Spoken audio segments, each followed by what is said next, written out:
All right, y'all, welcome to the Scott Horton Show. I'm the director of the Libertarian Institute, editorial director of antiwar.com, author of the book Fool's Errand, Time to End the War in Afghanistan, and the brand new Enough Already, Time to End the War on Terrorism. And I've recorded more than 5,500 interviews since 2003, almost all on foreign policy, and all available for you at scotthorton.org.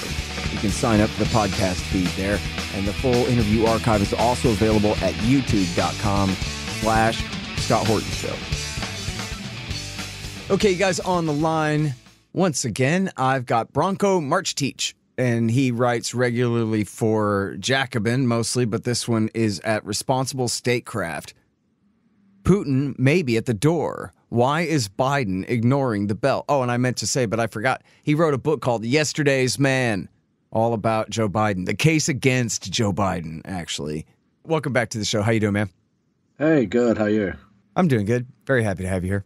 Aside from the horrible topic we're about to talk about. Yeah, the horrible topic. Although, I mean, it's kind of good news, at least to start with, is that Putin is once again, on his terms, of course, raising the prospect of negotiations. And you start out talking about this report in Reuters. It seemed like it was kind of one of those things like when the White House puts a story in the Times. Here was the Kremlin put this story in the Reuters. Tell the people we want to negotiate, right? Yeah, that's exactly right. And I mean, this is not the first time he's done it, or the Kremlin has done it. There was a similar story in Reuters sometime back this year. Putin also said similar things to Tucker Carlson when he did his interview with him, also a few months ago. So, and actually the New York Times published a piece not too long ago saying that basically the Kremlin had made outreach to the Biden administration, and the Biden administration had rejected those efforts at outreach to have peace talks and end this thing. So clearly they're trying to send a signal to both the U.S. public and to U.S. officials that are kind of being met with stonewalling. Unfortunately, I mean that's I think one of the reasons that people don't want to talk about this stuff, that they don't want to highlight this, is because people have kind of taken this attitude that someone's willingness to negotiate or lack of willingness to negotiate is some kind of measure of their moral standing. And it really has nothing to do with that. Whether you want to negotiate or not does not mean you're a good person. It just might mean that you see it as in your interest, your personal interest to have peace talks or to end the war. And I think clearly for Putin, despite what some people may say, I think this war has not really been in Russia's interest, even though they've kind of been able to scrape through it, not as terribly as it seemed at first. And I think they're probably keen to end the war, as much as probably a lot of people in Europe are keen to end the war, because this war has been also disastrous for them in terms of the blowback for sanctions. So the big question is there going to be any pressure brought to bear on the Biden administration to actually make good on some of this outreach? So far, I am not seeing much of it, but I remain optimistic. Yeah, well, I agree with you that best case scenario for Russia is still a Pyrrhic victory here. They've, got all kinds of things working against them as a result of this war, regardless of how much of Ukraine they're able to bite off, which right now, they don't control all of Donetsk, Kherson, or Zaporozhye. They control, about half of each of those provinces, although they do control all of Luhansk. And now they're making these inroads in Kharkiv, in the north there, this new buffer zone they say that they're creating. Putin denies he wants to take the city, but seems like he would if he could. He's bombing it, which is pretty good for removing the population when they have somewhere to flee to, which they do. And so that would make it easier to take the city later if he wanted. But it is notable, right, that, you could take it really negatively, like, he's demanding surrender. He's not really willing to negotiate. He's willing to accept Ukraine's acceptance of his terms is all he's really saying here. But on the other hand, he's not demanding unconditional surrender and the right to put a puppet in power in Kiev or anything like that, or even everything east of the Dnieper River, or at this point, not even the city of Kharkiv or Odessa. So, I don't know. It's sort of like if Obama could have made a deal with the Taliban where they just get to keep Kandahar and Helmand province back in 2011. He probably should have just taken that, you know? Yeah, I mean, I would not say that this is surrender, because ultimately Ukraine, in the deal that is being put on the table at the moment, Ukraine retains its independence, it retains its sovereignty. It does lose territory, and that is not good. But that's not a surrender. That's just a bad deal. And unfortunately, there was a far better deal, far better terms on the table 2 years ago. And within a month or two of the war actually starting, that could have been taken. And hey, you know what? I'll tell you what. It's been a little while since we've covered that, and I bet a lot of people aren't familiar with that story. And we happen to have a minute, Branko. Could you please enlighten us a little bit about what had happened there? Sure. I mean, negotiations to end the war started almost immediately. I mean, some would say it dated to, Putin not being able to take over Kiev. But really, negotiations were going on, throughout the early part of the war. And basically, the deal that was on the table that we have subsequently learned from a number of different sources, so this is pretty credible, is that effectively Ukraine would become a neutral state. It would promise never to join NATO, and then Russia would withdraw to the pre-February 2022 lines. And there's other specifics in there, but that is the crux of it. Ukraine becomes neutral, and Russia withdraws and ends the invasion. That was rebuffed because certain Western leaders, NATO leaders, convinced Ukraine and Zelensky, who was actually open to that kind of deal, but they convinced him that it's better to push for total military victory, and not just get Russia to withdraw from the territory it had taken upon invading, but to actually withdraw from Crimea as well, and that basically Ukraine can do this by winning on the battlefield. And a similar deal, or a similar possibility for that kind of deal, was rejected again in September 2022, when Ukraine had that counteroffensive and they had a big success, and Russian troops withdrew. That would have been a great position to start negotiating from again, maybe even gotten more than what they had initially been presented with in earlier that year. But instead, once again, we were kind of bedazzled by this push for military victory, total military victory. And then what happened since then? I mean, it's been a complete catastrophe for Ukraine. They've lost almost certainly hundreds of thousands of people. They have one of the largest percentages of amputees. I mean, it's gone beyond the scale of World War I. Countries like Germany and Great Britain that they experienced in that war. The economy is completely shot. The amount of foreign debt is just piling up. And of course, Russia also began bombing Ukraine's infrastructure, which they continue to do with even greater ferocity.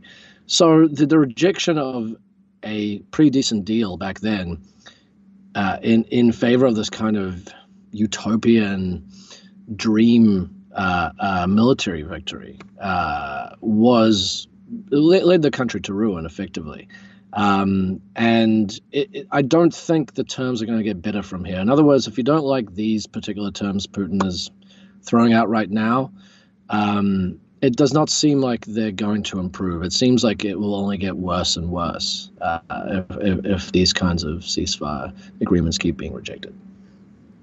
Yeah, well, it's certainly the case that they lost two entire provinces, or, well, as I was saying, half of two entire provinces since then, with, the official annexation of Zaporozhye and Kherson, as well as, on top of the Donbass there, when they could have had that deal.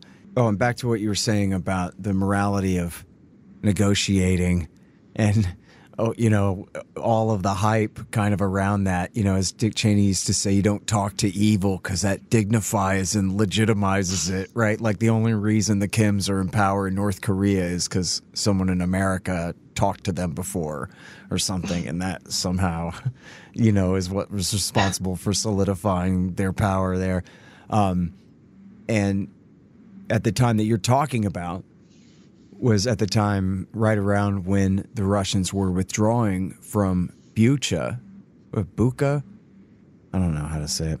And they found a few scores of bodies, maybe 100 or two or something. And they built that. There was this entire psyop. This is like pre-Musk, so it was the liberal Twitter swarm. Had this huge psyop about genocide in Bucha. And that means you can't negotiate with people who are committing a genocide. Step one would have been ceasefire and stop the killing. But they just put that out of there and say, no, when faced with this kind of evil, only total victory is acceptable. We cannot stop now. And then better than 100,000, maybe a couple 100,000 people have been killed since then. Many hundreds of thousands wounded. And all they've done is lost since then. They're in no position whatsoever to drive the Russians out like they said at the time was their goal. Yeah, absolutely. A couple of points to make about that. Number one, teach me how to say it right. Bucha, I believe. I'm not Ukrainian myself, but I believe that's Bucha was cited as the reason why peace talks failed. And suddenly that made peace talks way more difficult. Obviously, if your opponent is found to have committed a terrible massacre in the middle of you guys talking, that's going to make it very difficult to sell to the rest of society that there needs to be peace. However, Zelensky continued and not just as he was surveying the carnage in Bucha, but also for months afterwards, he continued to say that there needed to be a peace deal, that this could only be solved by talking and coming to some kind of agreement. There was a poll not that long ago after the massacre that was conducted by the Democratic arm, basically, of the NED. And so, this is an institution that is, if anything, favorable toward war. And they found that actually a majority of Ukrainians at that point, after the discovery of all these bodies, still were most favorable to a peace deal to end the war.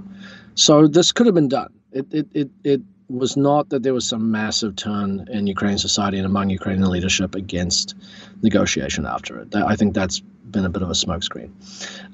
Number two, I want to just highlight the complete contradictory nature of our response in this war in Ukraine to what we are seeing in Gaza. Everyone with even a shred of conscience and human decency and common sense looks at what's happening in Gaza, which, by the way, is not to minimize the Russian crimes in Ukraine, but what's happening in Gaza is magnitudes worse on a human carnage level than what we saw in Bucha. And no one's saying, let's keep this war going so that the Palestinians are able to punish the Israelis or that they're able to win. No, the obvious course of action is to stop the war, to end the war so that the killing can end. And for some reason, we do not have that opinion, that viewpoint when it comes to watching the same kinds of things or very similar things happening in Ukraine. And I've had conversations with people in person and online where they give me a litany of all these terrible things that Russians have done in the course of the war in Ukraine. Statistics about the carnage that has been meted out to the Ukrainian people, and about the trauma inflicted on children and parents and so on and so forth. All these terrible things. And they cite these things to me as a reason that the war, that we should be against a ceasefire, that we should be against negotiations, that the war should continue to go on. And it makes absolutely no sense. I say to them, so you want the conditions that have created all these terrible things that you're telling me, you want them to go on longer.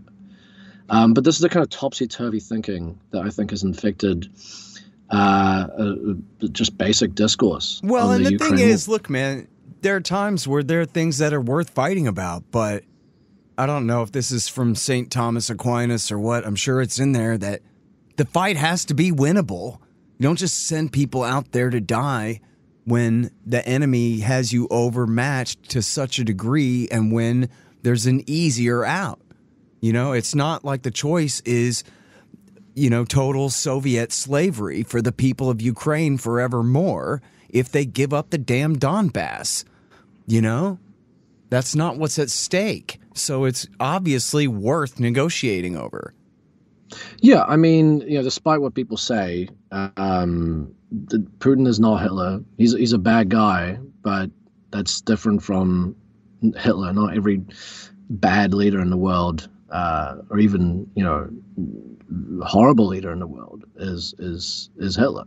That's a very unique circumstance that, you know, God willing, we will hopefully not have a repeat of. But I do not, you know, this idea that Ukraine is just the next step before Russia rolls over all of Europe is completely untrue. But it's a useful one for people to point out, or rather to use, because as you say, there are certain things that are worth fighting for. There are certain things that people will gladly and rightly risk life and limb and all sorts of things to battle against. You know, I think Hitler's march across Europe was one of those things. I don't think this is the same circumstance. But of course, if we just kind of continually cite that example, you know, you don't really even need to make an argument. It's such a highly emotional example that people kind of turn their brains off and go, oh, well, yes, of course. I mean, if it's Hitler, then yes, anything goes. We have to take all measures to put a stop to him. Yep. And hell, I mean, even the Taliban, they said, well, look, these guys won't let little girls go to school. That was enough. That was Hitler enough to keep that war going for a generation. Right. And, you know, someone went back and found in the transcripts where the first time I told Gareth Porter on the show that I'll bet you as soon as America leaves, whenever we finally do leave, Taliban, or maybe this is why we will leave, at some point Taliban are just going to walk right into Kabul like the fall of Saigon. You know, we already lost this war. It's so obvious to see. I said that to him in 2012, 9 years before they finally left. And, you know, it was that obvious then. And then how many, 100,000 people died in the meantime? 2? Yeah, I mean, it really just boggles the mind. And I think the thing that people have a hard time understanding, or maybe even acknowledging, is that however well-meaning, at least, you know, among the public, that the U.S. and European NATO intervention in this conflict may have been, however pure the motives people believe were driving what U.S. policy has done. The reality is that I think actually at this point, what has happened has been far more disastrous to Ukraine than you know, possibly even if Russia had taken Kiev, which it's not even clear that they could have, and which also was not even the only option. You know, the other option was, of course, this peace deal that could have been reached in the early months, so we could have avoided both of these terrible outcomes. But I mean, the reality is right now, because the war has been prolonged for so long, I mean, Ukraine has been, to use John Mearsheimer's words, it has been wrecked. I mean, its infrastructure has been completely demolished as it now prepares to go into another winter, you know. And this is not going to be just a year or two. I mean, it's facing a demographic crisis because so many of its people have left the country. So many people have been killed and maimed and traumatized. I mean, this is a country that is now facing a severe disability crisis, on top of which you have, because Ukraine is so deep in debt to Europe and the US, this is now going to be used to basically push a host of policies that will be harmful for the country, that will, you know, reverberate for years, if not decades. So you know, this has just been so much worse than taking any you know, deal, however flawed, earlier in the war, And I wish that people recognize that, but I feel like people are still in this mindset of, oh, this is a great cause, and what's happening is really great, and we just need to support it. And how brave everyone is. I feel like we're still in this kind of jingoistic mindset. Yeah, and what hollow excuses those are. And it's not to deny the bravery of people out there risking their neck, but as the excuse to keep going, that's what we heard in Iraq War II. We can't leave now after we just got this guy's legs blown off. You're going to tell me that was for no reason? We got to make a reason out of it. We got to see this thing through, Yeah. I mean, Afghanistan is a good example because the entire justification for the war was that Taliban rule would be so detrimental and so terrible that the U.S. had to continue its presence in the country, its continued bombing of the country. And I mean, obviously, the Taliban taking power has been terrible for basic rights of women and young girls, and a host of personal freedoms. Without needless to say, I that would not be the kind of society that I would want to live in, of course. But the thing that people ignored throughout the entire debate over Afghanistan, what's in the best interests of women and girls and so on and so forth, is yes, that's bad.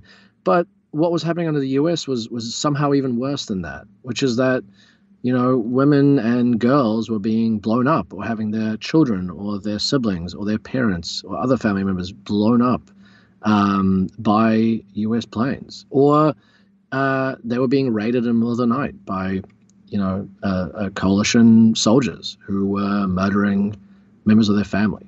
And I mean, it's a highly manipulative discourse. It was in Afghanistan, and it remains so, I think, in Ukraine, where the entire focus is on, the bad things that are happening under the bad guys, in this case the Russians, but there's no thought to the kind of carnage that our approach to this war is actually causing. Yeah. Hey, did you see that debate where it was John Mearsheimer and Daniel L. Davis on one side, and it was two ladies from the Marshall Fund and the Council on Foreign Relations on the other? I actually did not. Oh, well, it's a lot of fun because it starts with Davis saying, listen, I'm an armor infantry guy, so let me tell you the facts of life, okay? And then he tells them, everybody knows what Danny says about this. The Ukrainians just don't have the men. They're up against not just a red brick wall, but one that's coming crashing down on them, and that's just how it is. Call it off now while you're only this far behind and not further behind, period. And then the ladies say, you just got to believe harder. You just need faith, and these people need trust and weapons. And the one lady says repeatedly, she somehow gets stuck on this note. Somehow the Ukrainians out there in the field, they're going to jerry-rig some sort of new technology that's going to turn the tide and change everything out there. We can't give up now, Danny. And that was it. It's like, I don't know. It's like they're just running a company and they've got this, product or advertising campaign, and they just think, oh, we could just stick it out another 6 months. We know it'll catch on. But you're talking about people getting blown to bits out there for this thing that they're just so caught up in, When really they should have said after Daniel's first introductory remarks, they should have said, all right, touche, man. You know what? You're right. What the hell? It sounds like we already lost, and we're going to have to face up to those facts. No chance. But what's been true of this war, and becomes increasingly true the longer it goes on, is that the most glassy-eyed, zealous, cheerleaders for the war, believers in just having it go on and on and on forever, are not Ukrainians themselves, but people like those people you just mentioned, people in the West, these kind of liberal war cheerleaders who, I don't know, view themselves as being part of some kind of new civilizational struggle. The Ukrainians themselves, number one, it has been very difficult for most of the war to actually know what the exact opinion of Ukrainians themselves are, because they are living in, number one, not only a country that was understandably, but nevertheless infected with jingoism, being that it was being attacked and invaded, that made a whole host of opinions, particularly anti-war and pro-ceasefire opinions, basically unmentionable in public life. But they're also living in an authoritarian system where people are regularly arrested and charged with crimes for saying all sorts of things that are loosely interpreted as being pro-Russian or helping the enemy. And that's just as simple as calling for a ceasefire. And now we can see very plainly that actually the Ukrainian people do not have the same kind of enthusiasm for the war that people like those two panelists you mentioned seem to have, far away from the battlefield. In fact, Ukrainians are very, very ardently against this expansion of conscription that Zelensky has put in place. They are fighting all around the country when military recruiters basically try and snatch people from the streets to send them to the front line, because they understand that if they get sent to the front line to fight the Russians forever and ever, as these people in our part of the world desire, that they're going to die. At best, they're going to lose a part of their body and become disfigured and disabled for the rest of their lives. But very likely they will be killed. And so they don't want to do that. And I mean, even in Lviv, which is in western Ukraine, and that is one of the most anti-Russian parts of Ukraine. It is the kind of center point of Ukrainian nationalism. Even there, the amount of Ukrainians who have reported to recruitment officers as a result of the military summonses that they received is in the single digits in terms of percentage. So even there, even in the most anti-Russian nationalist part of the country, people do not actually want to go and fight because they understand it is a suicide mission. So, the thing I always say is, if people in the West are so ardently for keeping this war going and they want Ukrainians to fight for as long as possible to reclaim this territory that they themselves have no personal stake in, well, go and fight. Go and volunteer. Ukraine is not picky, believe me. They are getting anyone they can. They are giving them a week's training and then sending them out. They just need bodies. So much more important to the war causes of people like those panelists that were debating Mearsheimer and Davis went to Ukraine and reported to a recruitment office and went to the front line. I mean, if they really believe what they're really saying. Yeah.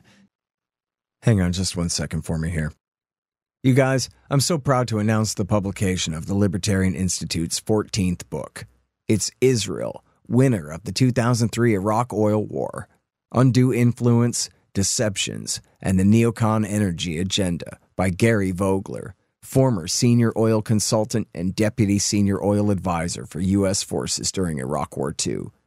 Remember how I wrote in Enough Already about how Ahmed Chalabi sold the neoconservatives on a plan to rebuild the old British oil pipeline from Mosul and Kirkuk, Iraq, to Haifa, Israel, if they would only get the United States to overthrow Saddam Hussein for him? And how they bought it because they are as dumb as they are corrupt? Well, Gary was there. As senior civilian consultant to the DoD and Iraqi oil ministry, he had a unique window and experience witnessing the Pentagon neocons and their machinations on behalf of Israel before and during that war. And it turns out that even though they did not get their pipeline, as Vogler demonstrates, the neocons and their Likudnik bosses figured out an effective plan B anyway. You are going to love Israel, winner of the 2003 Iraq Oil War by Gary Vogler, available everywhere. Check it out along with our other great books at libertarianinstitute.org/books. Hey, y'all, let me tell you about Robertson Roberts Brokerage, Inc. Nobody trusts the U.S. dollar anymore. Foreign governments are stocking up on gold instead of $100 bills. 1, they know they need to, and 2, that means you need to too. Interest rates are up, but for some reason not much for savings accounts. Park your money there and watch Uncle Joe Biden just counterfeit its value away. You can see how the Fed is afraid to raise rates to beat inflation for fear of popping the current bubbles, at least before the election. so more inflation it will continue to be. Gold is your shield against monetary and price inflation, just like it always has been. Now, Tim Fry and the guys over at Roberts & Roberts are recommending gold over silver since the world's almost 200 governments are putting their own pressure on the price, which should help everyone else who makes similar calls on their own. Of course, Roberts & Roberts can help you with platinum, palladium, and silver, as well as gold. Don't let the Fed and the war party inflate all your savings away. Look up Roberts & Roberts at rrbi.co. That's rrbi.co. Nah, it's all just a TV show, basically. You know, it's far away and vicarious violence, you know, a lot like Hollywood, only East Coast instead of West, you know, like they say nerd prom or whatever kind of thing when these people get together at their fancy galas and thing. They're like the kind of second tier famous people in the country after the entertainers. You know what I mean? Yeah. Yeah. But it's the same kind of game to them. And no, neither of those women would have considered for a moment insisting that their son go and enlist in this thing. As you say, and they must know, there's a foreign legion over there. They'll take you. But that has nothing to do with their agenda whatsoever. You know it, and I know it, and they know it. And everybody knows it. They wouldn't even consider it for a moment. No. I mean, none of these people do. I mean, no. There's been a very small number of people who have actually put their money where their mouths are and gone to fight. So, I mean, the whole thing is quite perverse. But as numerous U.S. officials have said throughout the war, this is a great bargain. This is such a good deal. It's so good. It's other random people. It's a bunch of poor Eastern Europeans who are getting slaughtered. And then meanwhile, we get to kill a bunch of Russians and degrade the Russian military. I mean, Biden just told Time magazine in that interview, the big foreign policy interview he did, you know, the reason that the Ukraine war has been a success is because the U.S. has been able to degrade the Russian military and weaken it. I don't actually think that that's true. In fact, there's numerous reports that actually the Russian military has reconstituted itself after its losses early in the war. Including from the Director of National Intelligence in February. Right. Yeah, exactly. And I mean, you know, it's inarguable that they have now actually pumped more money into their military than they had before. They're really militarized to a much larger extent. So it's had the opposite effect in the same way that Russia's invasion kind of had the opposite intended effect of what Putin did by hastening the expansion of NATO to Sweden and Finland, and of course also kind of turbocharging NATO militarization. It's had the same exact effect in Russia. So it hasn't. What is this all for at the end of the day? I mean, I think if you ask my honest opinion, this is basically just about prestige and avoiding humiliation. It's about Joe Biden's personal standing. He cannot be seen to be humiliated by the Russians or appear to have been defeated, he or NATO, especially not in an election year. And so Ukrainians are just going to have to keep dying and being maimed for this man's own, personal standing. Mm-hmm. And, in the case of Vietnam, in the case of Iraq, and here, that is such an unsatisfying answer, right? That it just comes down to what libertarians call the public choice theory, right? Where there kind of is no national interest. There's just whoever's in charge and what they think is good for them, and that's it. And so you have every crazy incentive. I think it was a year ago that they said, well, no matter what, we definitely have to keep this thing going for another year and a half through the election. Like, that was their priority. They said it to Politico and didn't even know to be ashamed or embarrassed to say that, well, obviously that's the most important thing to us.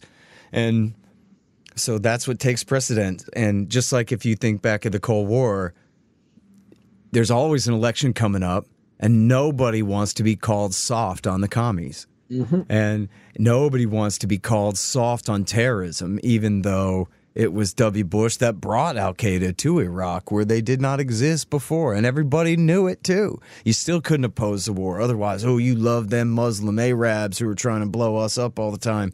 And so people out of that just fear of some stupid ass narrative like that would give in and support anything. And here we are again. It's the same thing again and again and again. Same arguments, same smears. It's incredibly lazy. But what's more depressing is that people just seem to forget about it and then just kind of accept a new version of it.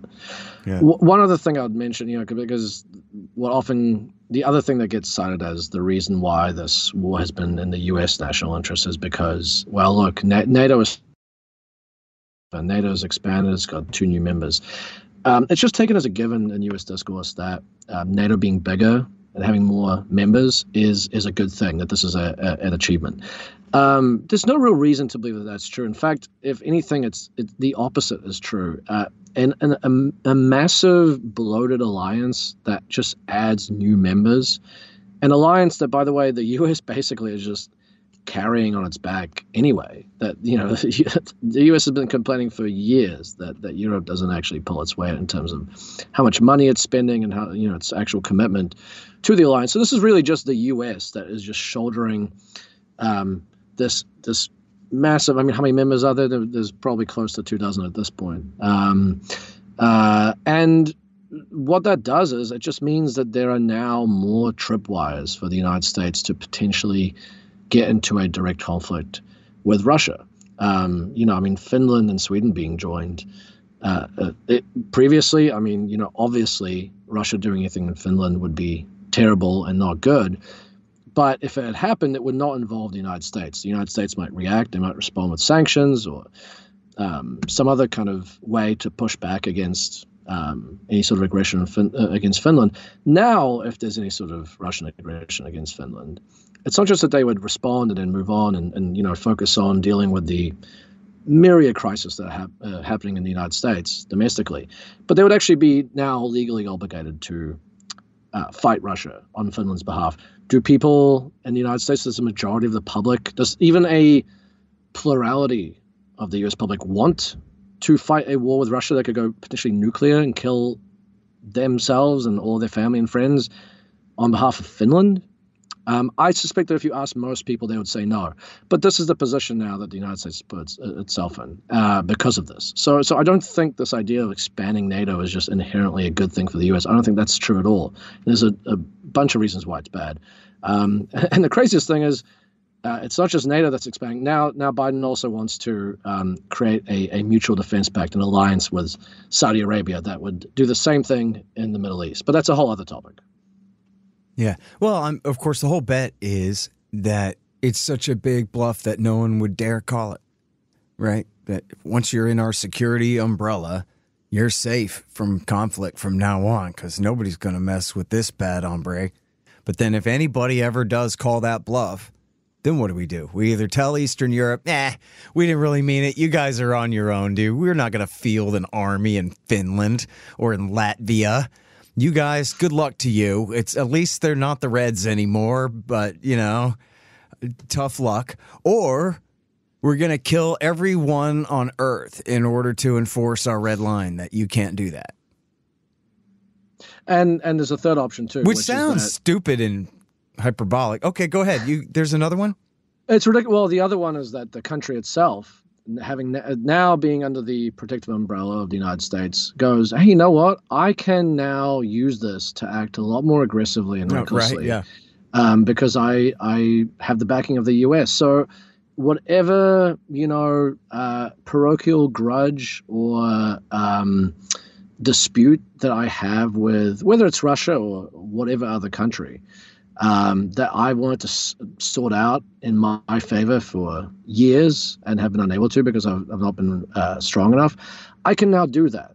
And the other country just has to make the calculation of whether they want to get into a war with the United States or not. Yep. So we already saw that happen, actually, at the start of the war when there's that railway through that corridor through Lithuania that runs from Belarus to Kaliningrad. And Lithuania closed it off in the name of EU sanctions. And they told the New York Times, or at least the New York Times had the quote of a high-level official there saying, we wouldn't dream of doing this if we weren't a member of NATO.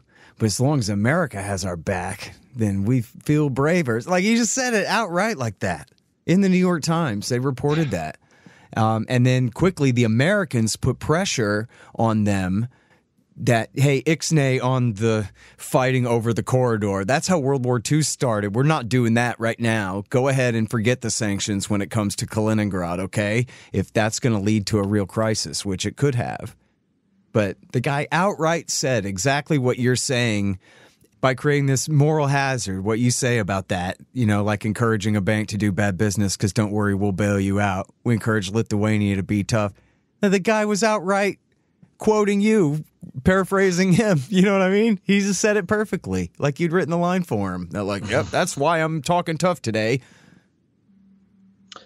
I mean, yeah, it's absurd. There's not much else you can say about it, but this is the this is the situation we're in.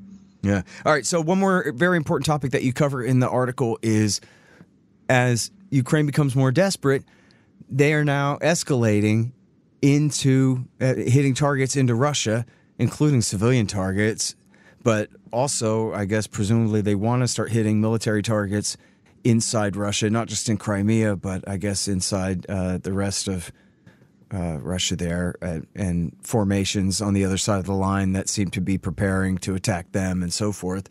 But seems like everybody agrees it'd be only symbolic anyway. It's not going to turn the tide, but it's a symbol of a massive escalation of the war.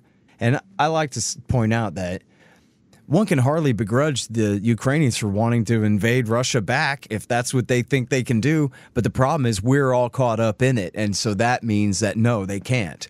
And yet they are doing that. And the Americans and the British are telling them, go ahead. And now the French are saying that they want to send, I guess, infantry or special operations forces there to train Ukrainian soldiers in Ukraine instead of in Poland. What difference does that make anyway to do other than as a provocation? But so how much more dangerous do you think the situation is now that Ukraine is losing and escalating at the same time? Oh, it's incredibly dangerous. And an election year, remember. So there's all the incentives for the United States to support that escalation. Lest Biden be attacked for being weak in Russia or, even losing Ukraine to Russia.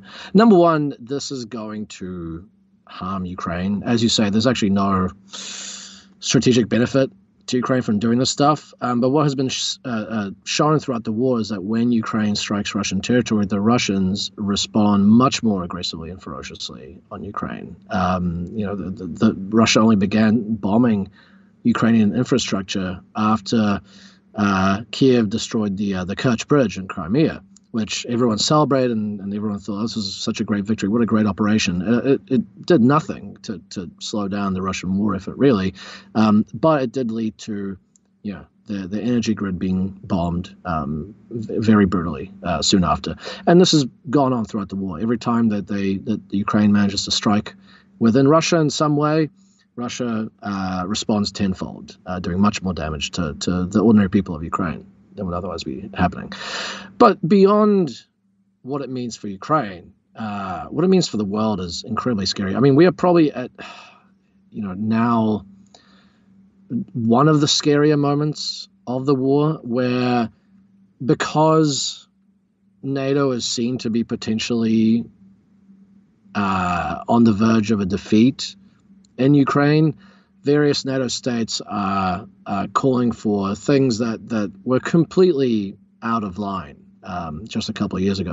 Most prominently with Macron, the French president, saying that he would send French trainers into Ukraine, directly into Ukraine, so not in Poland to train Ukrainian troops, but in the actual country.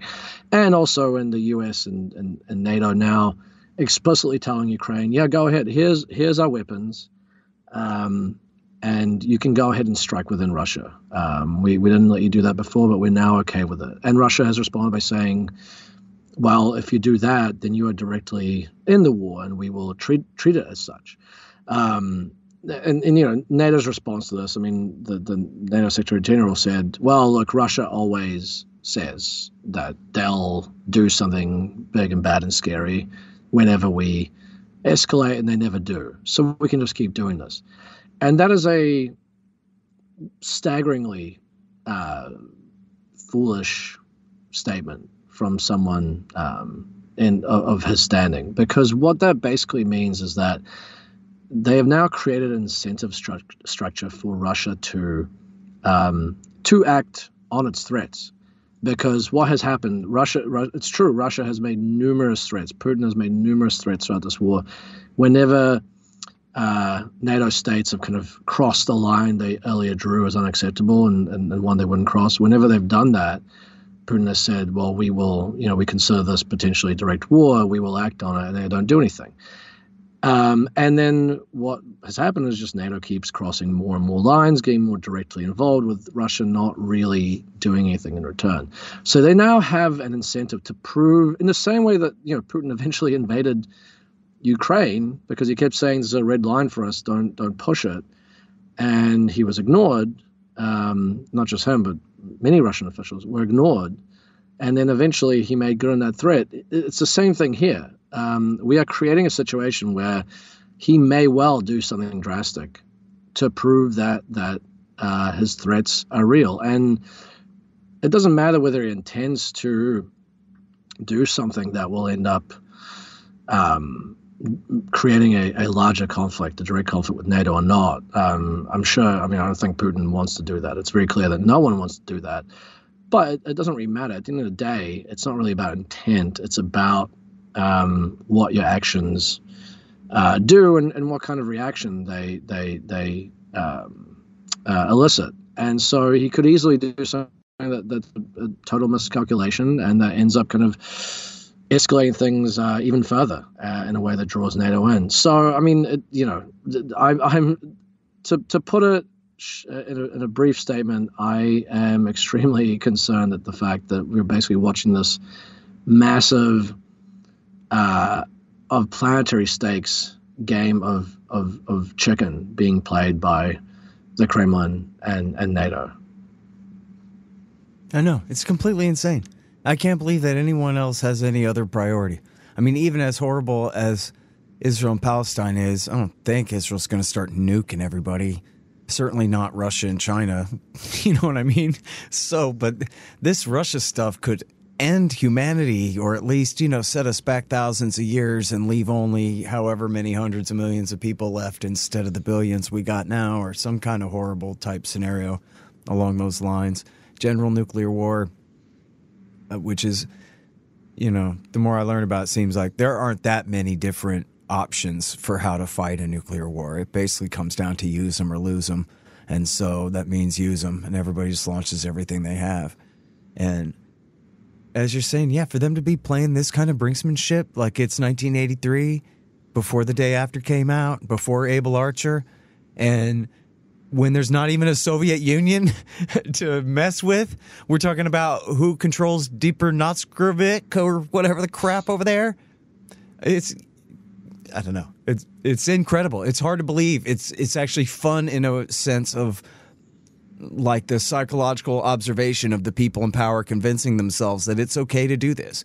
That mutually assured destruction doesn't mean everybody has to chill out. It means you could do whatever they want, because what are they going to do about it? And then just take it that way. And they just adjust their view to normalize it and make this just seem right. Blinken wakes up in the morning and is like, boy, I'm a hero. Look at me doing the right thing, standing up against the bad guys. And then, but endangering everybody, like literally everybody. It's incredible. It really is. I don't know. And then who do we have in power to fight about it? Trump, who essentially, regardless of his view, maintained Barack Obama and Joe Biden's Russia policy for 4 years and just handed it right back to Biden right where he left off again. The idea that he's going to somehow roll all this back, what does he know about how to roll it back? You know what I mean? He's just going to cut Ukraine loose and say, go ahead and take the East. He's not going to do that. His national security state ain't going to let him do that. And he's not running on that. Yeah, look how quickly Trump folded on the military aid bill. Nearly. Yeah, he was the one who got it through. He's the one who said, yeah. I know, let's call it a loan. And they went, Yeah. oh, brilliant idea, boss. That's what we'll do. And he's not even in power. So, yeah, I have very little faith that Trump would actually do anything different, sadly, which means that there's no real option. I mean, I think what really is stunning and what may be more worrying is just that there's so little outcry or pushback on this, for Biden to do anything different. Not just Biden, but any European state. It's bizarre and surreal to watch this thing just kind of playing out in the background. Probably the scariest moment since the Cuban Missile Crisis, and it's just sort of happening, and we're just kind of passively observing it and not doing anything about it. Yeah, 2.5 years of this. It's like having the Vietnam War, but right 200 miles from St. Petersburg or 300 miles from Moscow or whatever. I need to pull up a Google map, but it's something like that, man. God. All right, well, listen, I'm glad we could scare the crap out of each other this morning. It's great to talk to you again, Branko.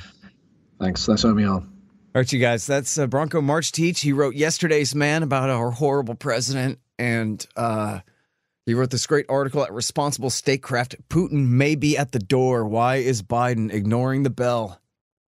The Scott Horton Show, Anti-War Radio, can be heard on KPFK 90.7 FM in LA, APSradio.com, antiwar.com, scotthorton.org, and libertarianinstitute.org.